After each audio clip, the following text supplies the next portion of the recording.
मी-17 को लेकर CAG report में बहुत बड़ा खुलासा हुआ था। कैग की रिपोर्ट में बताया गया था मी-17 को अपग्रेड की सख्त जरूरत है। रिपोर्ट के आने के बाद भी कुछ नहीं हुआ तो सीएजी ने 2020 में सवाल उठाए थे। साल 2002 में अटल बिहारी वाजपेयी की सरकार थी। उस वक्त में सेना में यह चर्चा हो रही थी कि मी सीरीज के हेलीकॉप्टर को अपग्रेड करने की बहुत ज्यादा जरूरत है। फिर सरकारों के साथ वक्त भी बदलता गया, लेकिन 2018 में एक कैग की रिपोर्ट आई। उस रिपोर्ट में दावा किया गया कि मी सीरीज के 56 ऐसे हेलीकॉप्टर हैं जो अगले कुछ साल तक चल सकते हैं, जबकि 90 ऐसे हैं जिनको अपग्रेड करने की सख्त जरूरत है। जिस हेलीकॉप्टर में जनरल बिपिन रावत बैठे थे वो हेलीकॉप्टर मी सीरीज का ही है। अब हम आपको समझाते हैं कि क्या ये वही था जिसको लेकर कैग की रिपोर्ट आई थी या फिर ये अपग्रेडेड वर्जन था। खैर, इस सवाल का जवाब तो जांच के बाद ही सामने आएगा, लेकिन इससे पहले आपको बता दें कि जिस हेलीकॉप्टर मी-17 का हादसा हुआ है उसका हादसों का पुराना इतिहास रहा है। पहले हादसों की लिस्ट देखते हैं, फिर आपको दिखाते हैं कि कैग की रिपोर्ट में क्या क्या कहा गया था। 19 नवंबर 2010 तवांग, अरुणाचल प्रदेश, 12 लोगों की मौत। 30 अगस्त 2012 जामनगर, 9 की मौत। 25 जून 2013 उत्तराखंड, 20 लोग बाल बाल बचे।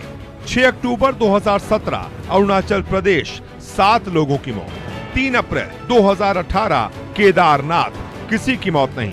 27 फरवरी 2019 बडगाम, जम्मू कश्मीर, 6 लोगों की मौत। 18 नवंबर 2021 अरुणाचल प्रदेश, 5 लोग बाल बाल बचे। और अब 8 दिसंबर 2021 को एक और मी-17 क्रैश हो गया, जिसमें देश ने अपना पहला सीडीएस खो दिया। मी-17 पर समय समय पर सवाल उठते रहे हैं। आपको कैग यानी controller and auditor general of India की एक रिपोर्ट दिखाते हैं। कैग ने 2020 में अपग्रेड नहीं होने पर सवाल उठाए थे। 90 मी-17 को 2002 से अपग्रेड करने की चर्चा हुई थी। कैग ने अपग्रेड करने में 18 साल की देरी पर सवाल उठाए। देरी की वजह से सेना की तैयारी को लेकर भी सीएजी का सवाल। 56 मी-17 हेलीकॉप्टर 2024 तक ऑपरेशन से हटाए जाएंगे, ऐसा रिपोर्ट में कहा गया था। लेकिन जिस हेलीकॉप्टर में बिपिन रावत बैठे थे वो V5 सीरीज का था, जो अपग्रेडेड है। कैग की रिपोर्ट पर अब तक 3 सरकारें बदली और 3 प्रधानमंत्री बने। कैग की रिपोर्ट में साफ है अभी और मी सीरीज के हेलीकॉप्टर जिनको अपग्रेड करने की जरूरत है।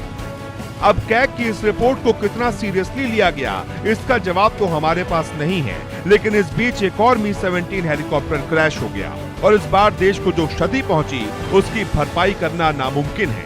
हालांकि कैग की रिपोर्ट पर जब कुछ नहीं हुआ तो कैग ने खुद ही नाराजगी जताई। 23 फरवरी 2020 को कैग ने कहा था ये गंभीर मसला है। उस वक्त भी किसी ने ध्यान नहीं दिया।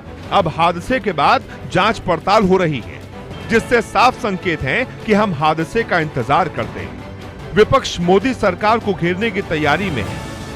जनरल बिपिन रावत के साथ 13 शहीदों पर देश को एक झटका लगा है। फिर भी मन में सवाल कौंधते हैं कि दुनिया का इतना ताकतवर हेलीकॉप्टर 50 किलोमीटर की दूरी तक क्यों नहीं तय कर पाया।